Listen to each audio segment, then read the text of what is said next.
This conference will now be recorded. As we start on this wonderful Thursday morning, we'll start with the statement regarding our virtual meeting, please. Yes, ma'am. Thank you. And I'm putting it on the screen for those able to see it. The opening statement for electronic meetings. In light of the 2020 COVID-19 virus and current guidance regarding physical distancing to reduce the potential for spread, meetings of the Richmond Regional Planning District Commissions have transitioned to a virtual format.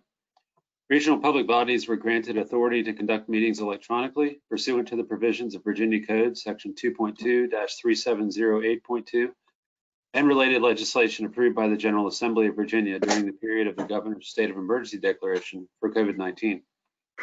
While we do not know the exact duration of the current practice of electronic meetings, we will continue to function in this manner until such time as it is deemed appropriate to return to in-person meetings. Staff provided notice of this meeting and the means by which we are virtually gathered to members of the public on August 24th, 2020 through electronic posting on the PlanRVA website and email distribution of notice to members, alternates, and known interested parties, including the media. This meeting is being recorded. Audiovisual recordings of the meeting and materials will be posted on the PlanRVA website within 48 hours of this meeting. Any member of the public participating as an observer during the meeting today may submit comments or questions at any time during the meeting via email at rrtpoinput@planrva.org or by using the online chat functions of the meeting platform. Those individuals who are observing by phone may be called upon to share questions or comments.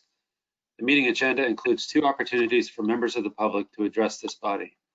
All comments and questions submitted during the meeting will be reviewed following the meeting, and to the extent practical, responses will be provided or posted on the PlanRVA website. We ask that everyone identify themselves first when speaking so we can more accurately record the activities of the meeting. All lines have been muted by the meeting administrator to minimize additional noise and feedback. You may unmute your line at any time to request acknowledgement from the chair. Staff will be monitoring the chat functions throughout the meeting to assure we do not overlook anyone wishing to participate as appropriate in the discussion. Does anyone have any questions regarding the process for assuring effective facilitation of this meeting or for how members of the public may participate?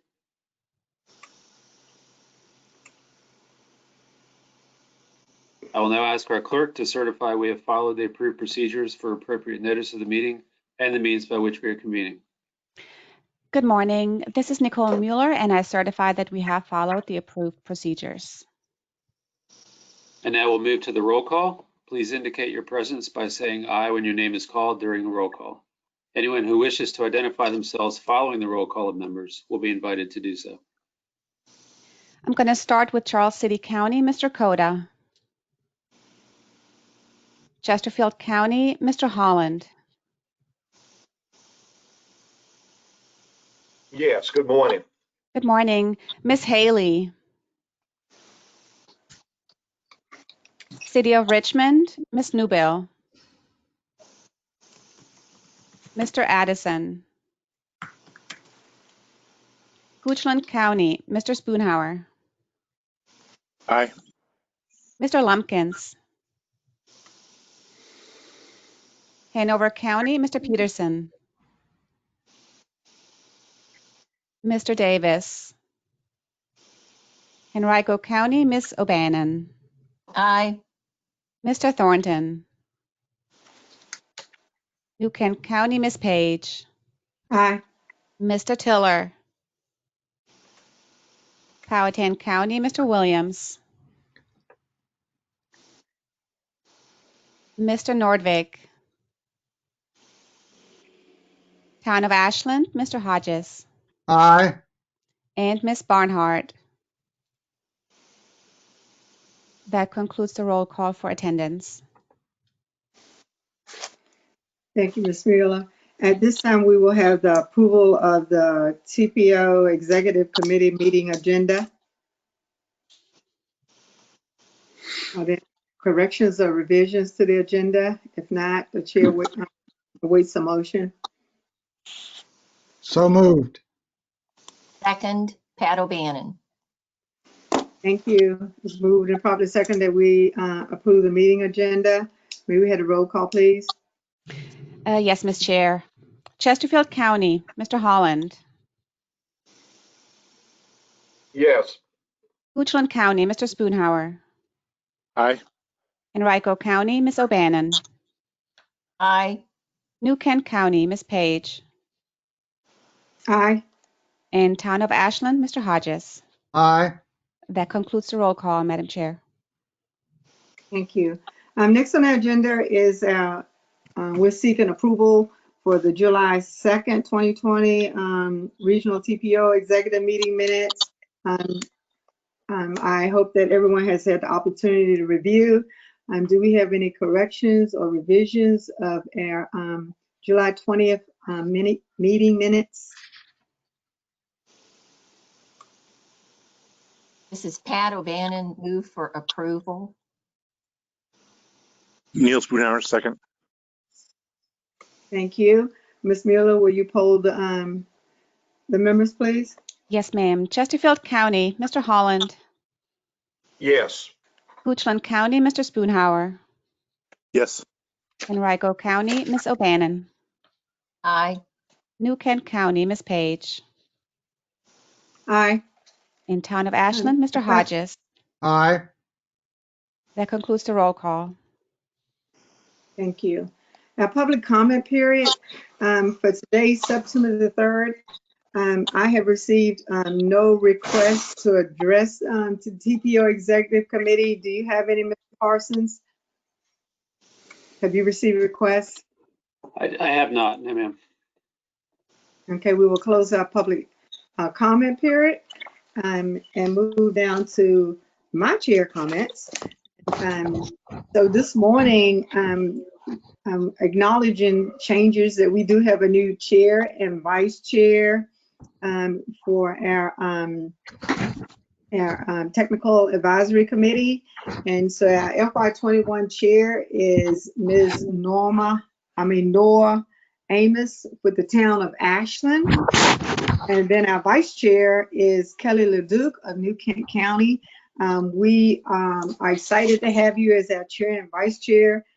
And then for our TAC, for CTAC, we also have a new chair, and our chair for year 21 is Robert Basham of Goochland County, and the vice chair is Upton Martin from the town of Ashland. And then our new alternate member for our TPO advisory board is Anita Barnhart, and she is a council member from the town of Ashland. So we take this opportunity to thank all of you for serving in your capacities. We're excited about the vision and ideas that you will be bringing to each one of these committees. And again, thank you so much for your service. And now we will have our secretary's report with Mr. Parsons. Thank you, Ms. Page. Before I start, Mr. Hodges, do you mind if I mute you, or if you mute your line? I'm sorry. Thank you. So I just wanted to give a brief update to the group about the CBTA meeting from last week. I think that if you were in the room, everyone had a good experience. There was lots of action, and everyone was kept on their toes. But I think as the meeting ended, and there's been some follow-up and some debriefs around the region, that the meeting was very successful and accomplished a lot of what was set out to accomplish that day. I wanted to give you a brief update as an executive committee that we are moving forward with setting up both the appointed committees, the Finance Committee and the Technical Committee for the CBTA, and meeting dates are being set as we're able. I can tell you now, and I'll share this again at 9:30, that the Finance Committee is scheduled to meet at the Planner VA offices on September 18th, with an option for virtual attendance for those who are interested in observing. So that is moving forward, and we're excited about that. Once we get all of our appointees finalized for the technical committee, we will be scheduling that group to meet as well, hopefully that same week. I will ask that for those of you on this call, and I'll say it again at 9:30, we don't have appointments from every jurisdiction yet. So I would urge you to please get those appointments submitted if you have not done so already, and we'd be happy to follow up with you following our full board meeting to make sure that we have all of those appointments made. I mean, our understanding is that it's going to be mostly the same folks from at least the local jurisdictions that already serve on the TPO TAC. So that makes it easy, but we still need confirmation of those appointments. I think there's time later in the agenda possibly, and even at the 9:30 agenda for member comments. Madam Chair, I don't really have anything else to update unless there's anything that you would like me to highlight at this point.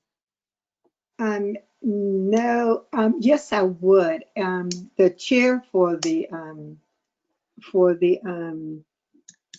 CBTA, if you would acknowledge your chair. Yes, our chair is Mr. Thornton from Henrico, and our vice chair is Mr. Carroll from Chesterfield. And then our finance committee, the finance committee was able to establish chair and vice chair last Thursday, and the chair will be Mayor Stoney, and the vice chair is Mr. Peterson. So Okay. congratulations, Mr. Peterson. Thank you, sir. And Madam Chair, I apologize for being late. It took me a while to get this go-to meeting working this morning. Me too, Mr. here now. Pearson. Okay, so thank you so much for the update. A time of year that we're always excited about, and that is our annual transportation forum. This year would be our eighth forum. It has been recommended, and staff has recommended that due to COVID-19, all of the guidelines, restrictions, and this year it would be hosted at New Kent. And I can truly tell you, we have no space large enough for social distancing. So it is recommended that we would not have our transportation forum on this year, but we would indeed start planning and looking forward to next year's transportation forum. So I would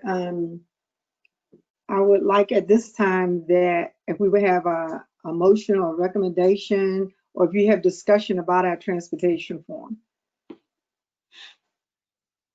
This is Pat O'Bannon. I have a question. Yes, ma'am. Could we do it online? I mean, because most of the time they are, PowerPoint presentations or videos or something like that. It wouldn't be possible to just do it online? I'm just asking. Nothing is impossible, Ms. Urbana. We can explore those opportunities if it's the pleasure of the board.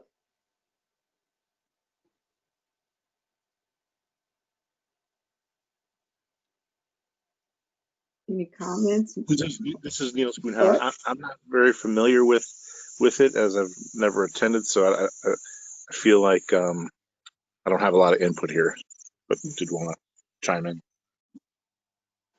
Absolutely. We normally get together. We have presenters to come in, and as Ms. Urbana stated, most of their presentations are with PowerPoint.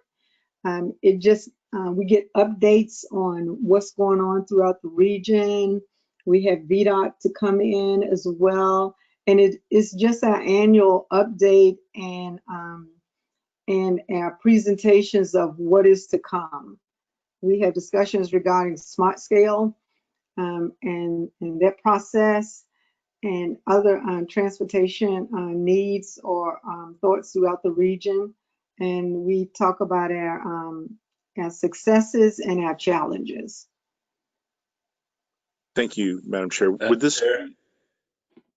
I'm sorry. Would this be including the new organization? So it'd be a chance for folks to hear, how the transportation as a whole in our region is being addressed, or would this be just focused on our organization?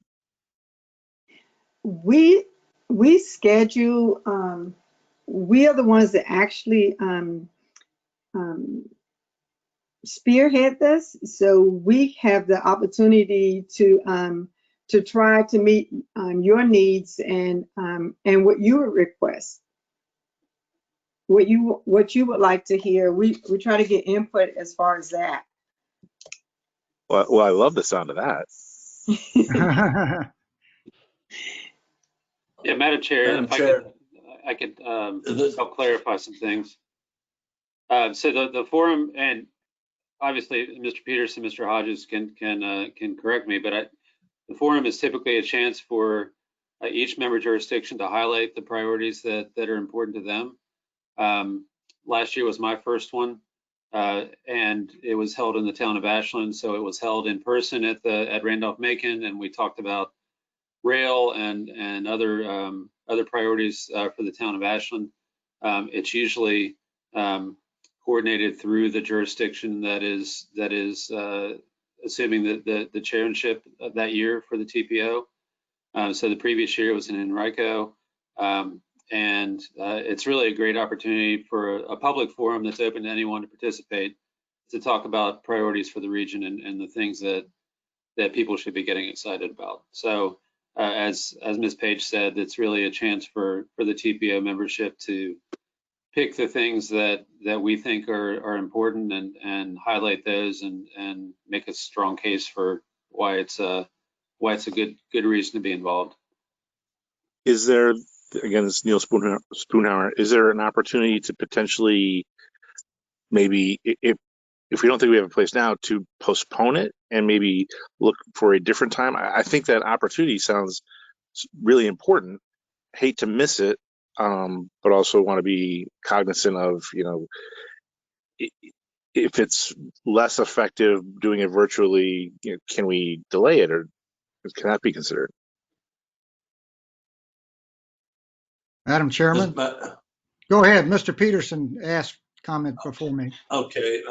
Thank you, Mr. Hodges. Madam Chairman, I'm just going to point out, I think it's obviously a wonderful event. Matter of fact, I think the first time I ever met you was at the Harley Davidson facility when up in Hanover when we were hosting this, and it's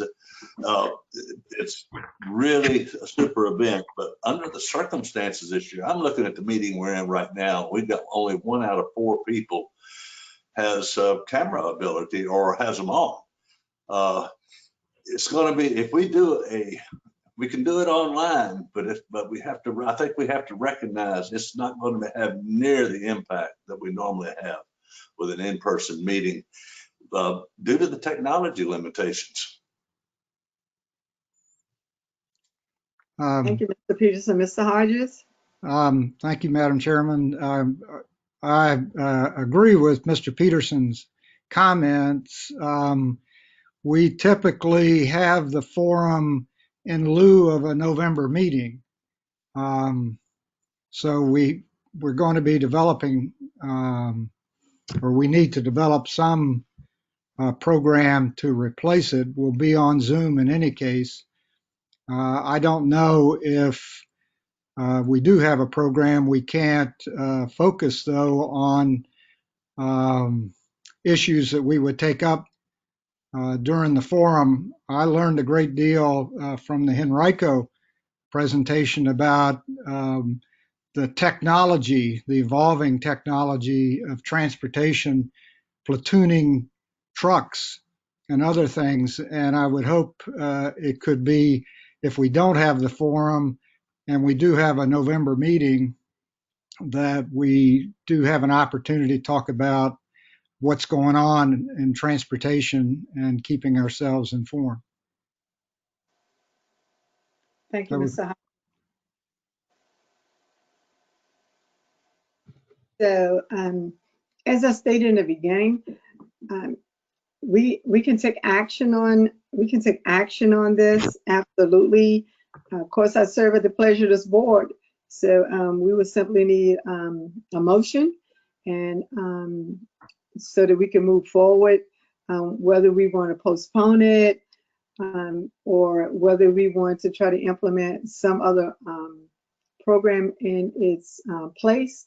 And if you're given a motion to have it, then I'm taking that as you will strongly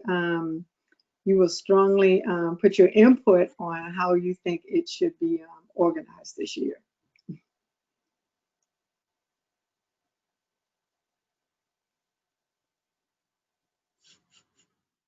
I just have a question real quick. Mr. Parsons, I think the reason we did this in November in the past was because that's not a busy month. Is that accurate? In other words, we could delay it, but you know, this particular time of year was not as busy as others. Is that accurate? I believe that's correct, Ms. O'Bannon. The spring is certainly busier in terms of the work that we're doing, but I'll say for this year, this fiscal year, I think every meeting is going to be busy. So I think there's a lot of work before the TPO, but we could certainly delay it and hope for the ability to meet in person sometime in the spring. I mean, as long as there's interest from the board, that's the biggest thing. So we could certainly delay and as Mr. Hodges asked, maybe put something on the agenda for the November meeting in addition to regular business that would bring in a speaker or somebody to provide some updates on best practices in the discipline or something else, and then hope for a meeting date in the spring. That's certainly an option. My comment, I agree, and looking at who's here and whose picture isn't up here on the screen, I agree that it would be difficult if they're not able to view what's on the screen. Obviously, I did not intend for that. I didn't think about that when I made the comment. I was making the comment because November is usually a pretty slow month. And if we delayed it, we might have to have an extra meeting in the spring, which is okay. But I do want to point out that this is an opportunity for New Kent to promote what they're doing and their ideas and visions for rural areas, for instance. That would be what it's really for. It's for them to point out what they're doing and what they need done and that sort of thing. All right, that's all. Thank you. And I'm appreciative of that. This morning I was late because I was riding down the road trying to find internet service. And so, you know, and I have to agree with Mr. Peterson on his comments.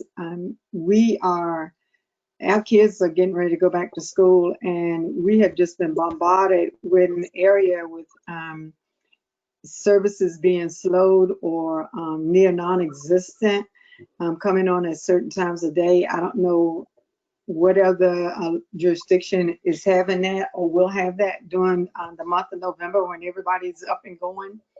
However, I am absolutely, there was a suggestion, as I said, due to COVID and social distances and our limited space in New Kent County. So always open for suggestions and ideas. We can indeed have a speaker come in, and also I can arrange to have some of our folk that would love talking to you all to be here for November, so we can try to do a scale down transportation forum.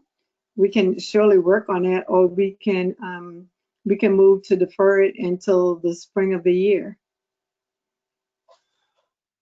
Madam Chair, Canova Peterson here. I'm going to make a motion that we defer this meeting until spring or at this point in time, and keep New Kent as the host county.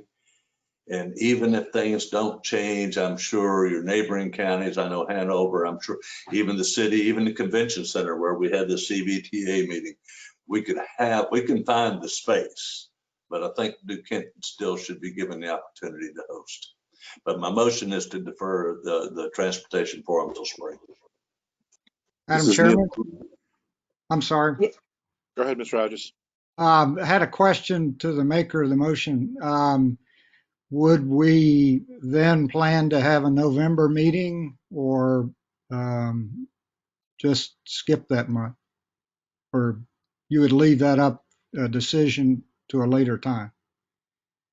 Mr. I would say, based on the things Mr. Parsons has told us and all the stuff that's going on with the CBTA and all, I think November meeting would be appropriate. Thank So you. I'm saying, yes, we would still have a November meeting. I'm going I'll to I'll second the motion. All right. Okay. It has been moved and properly second that we defer our annual transportation forum until the spring. Will you poll the members, please? Yes, ma'am. Chesterfield County, Mr. Holland. Yes. Goochland County, Mr. Spoonhour. Aye. Hanover County, Mr. Peterson. Aye. Henrico County, Ms. O'Bannon. Aye. New Kent County, Ms. Page. Aye. In Town of Ashland, Mr. Hodges.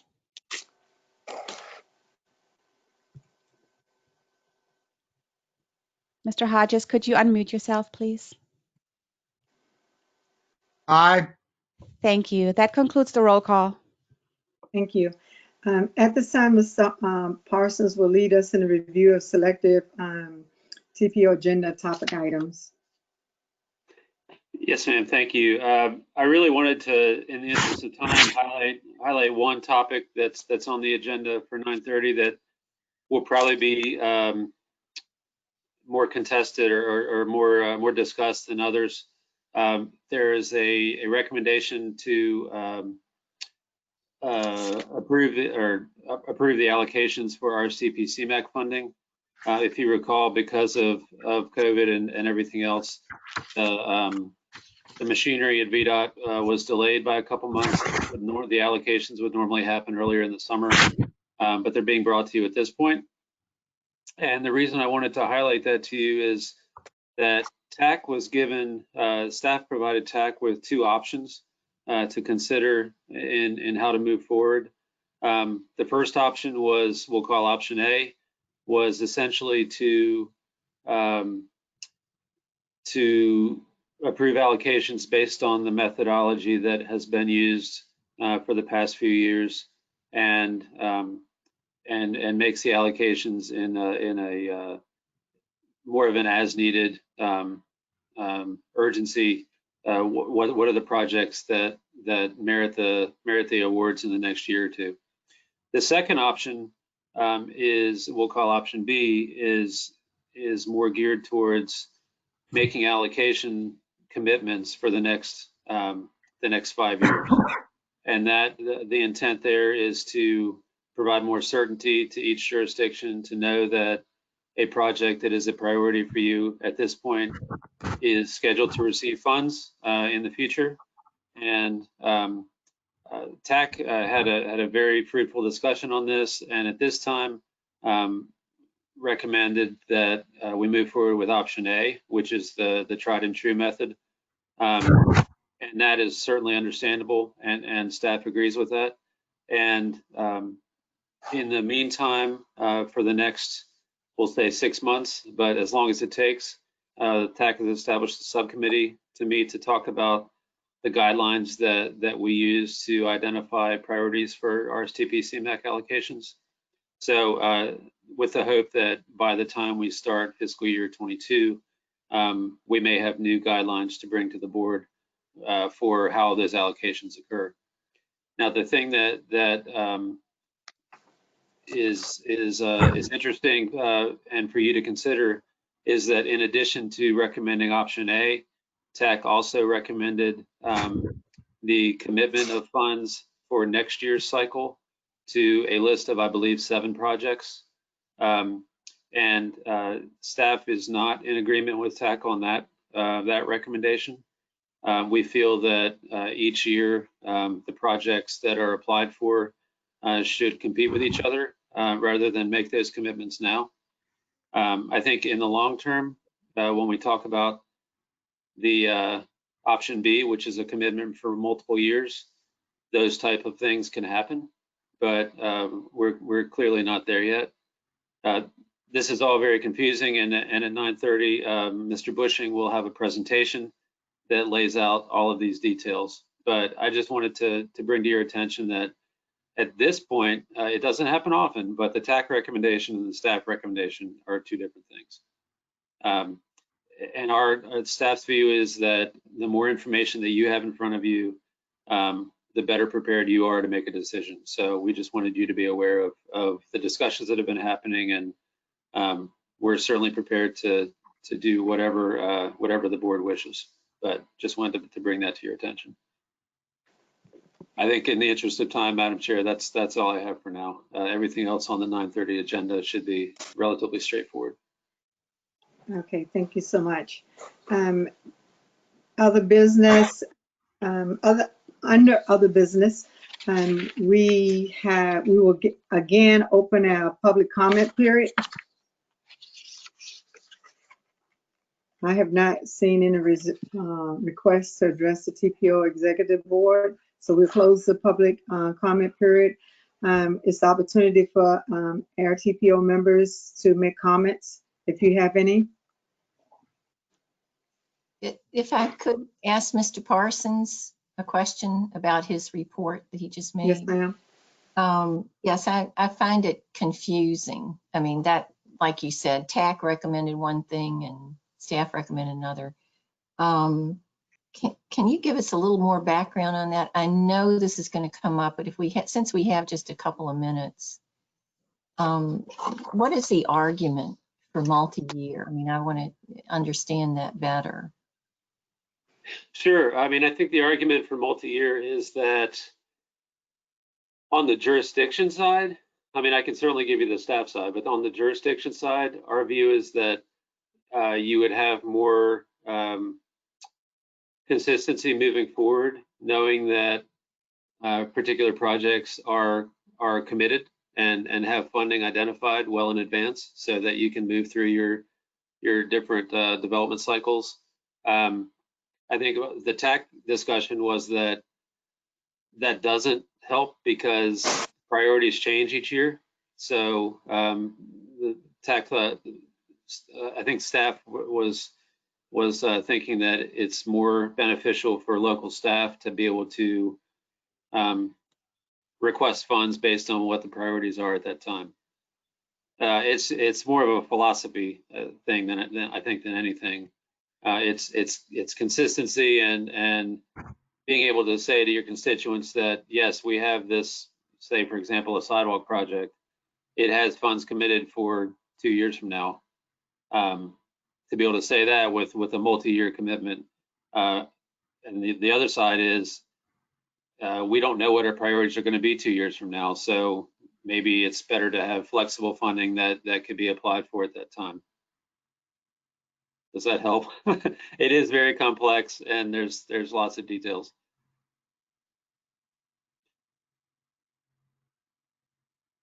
But that's not the question today. I mean, I think the recommendation of option A is fairly consistent. I mean, staff agrees with TAC that at least for the next year, that should be the way to go. Use the same tools that we have as in the past.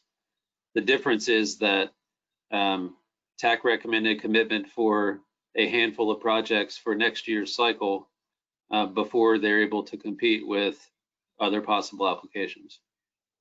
That's where the discrepancy is. Thank you. That helps. You're welcome. Are there any other questions or comments? Yes, this is Jim Holland. My comment is, I can hear the philosophy, but once you make a commitment, it's a commitment because you're making commitments to our constituents. And I believe when you make a commitment, you're giving your word and it should be a very dire situation that requires you to renege on your word later. Certainly, there are situations where things change. We have emergencies, such as this pandemic, which reorders our priorities as a nation, as a state, as a community. However, I think it's very important to follow through on your commitments to your citizens, our citizens, when we make commitments on projects, such as, for example, a sidewalk project. It bothers me when we have to renege and move away from that. I'm experiencing that situation in my district right now with something that's been going on for 10 years. And just a short story, the FAA pulled back on it. Funds 95% of the project, state 3%, the county 2%. I just don't like reneging on projects once we commit to them, just for the sake of competition. That's just my 2 cents, or 3 cents, if you will. Thank you. Well, this is, sorry about the background noise, but I had a project that started 25 years ago, and they pulled it 3 times over the course of those 25 years. It would start forward, and then the money would be pulled back. I've been through this. I'm not sure, between you and me, that, I hate to say this, but I don't know where the argument's coming from. I mean, we vote for papers to change things or to rearrange things a little bit all the time. I'm not sure why there's a big argument suddenly this year. Was there a project or something like that that brought this up?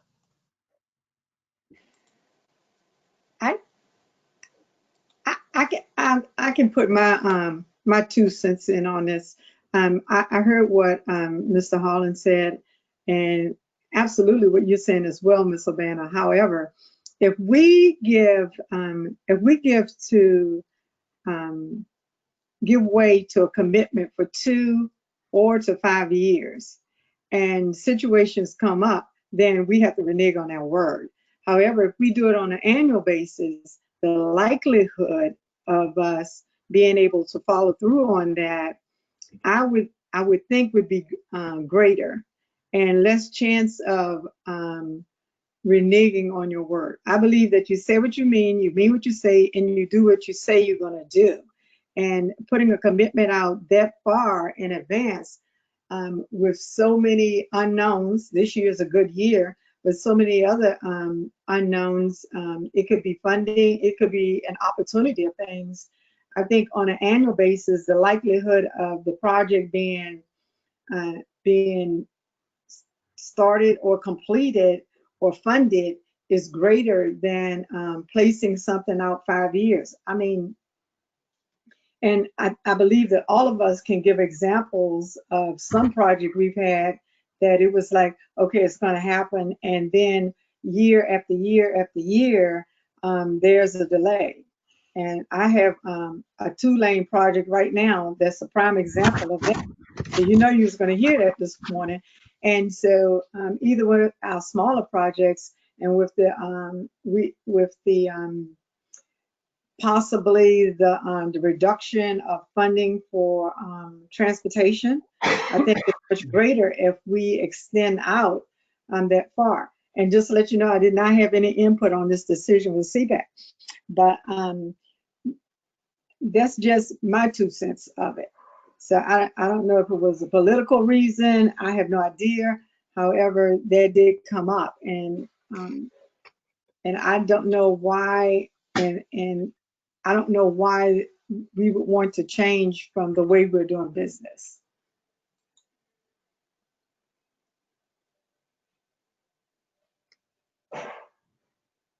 Any other comments? Yes, I've got questions. How does this impact? If we're talking small projects, it's one thing. It's something that can be done over an annual day. But if we're talking projects, some of our projects are 4- and 5-year projects. And obviously, if you make a commitment on what you make the commitment right now, I think that money is committed all the way through to the end of the project. Does that have an impact on that? Would you know, Ms. Parsons? It does not, no. I think that it does not have an impact. Once funds are committed to a project, the TPO policy has been that project will receive full funding. The question has been at what rate. So if you've committed to, say, the PE for a project, at this point, I don't think there's any commitment that those funds will fully be delivered to see the project all the way through construction in any certain time period. It's been more of a what are the needs going to be for each particular year. I think the at least on the staff side, the attractiveness for committing the longer term cycles where that you can see ahead of time what type of time period you're going to have for each project in terms of when the funds are going to be committed and the amounts in future years, so that you can plan ahead for the right-of-way acquisition and everything else that's needed. And I think those are the things that we're going to be working on this year with this work group, is to see if there is attractiveness to do longer term commitments, or if it makes more sense and to keep doing things the way we have been. Thank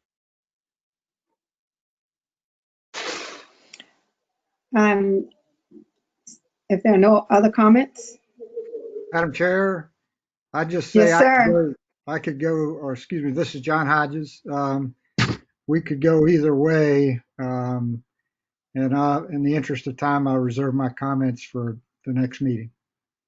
Yes, sir. Thank you, Mr. Hodges. Our next scheduled meeting will be October the 1st, 2020. And the chair will entertain a motion for adjournment. So moved. Second, Jim Holland. Second Okay, is John Hodges. we look forward to seeing each and every one of you at 9:30.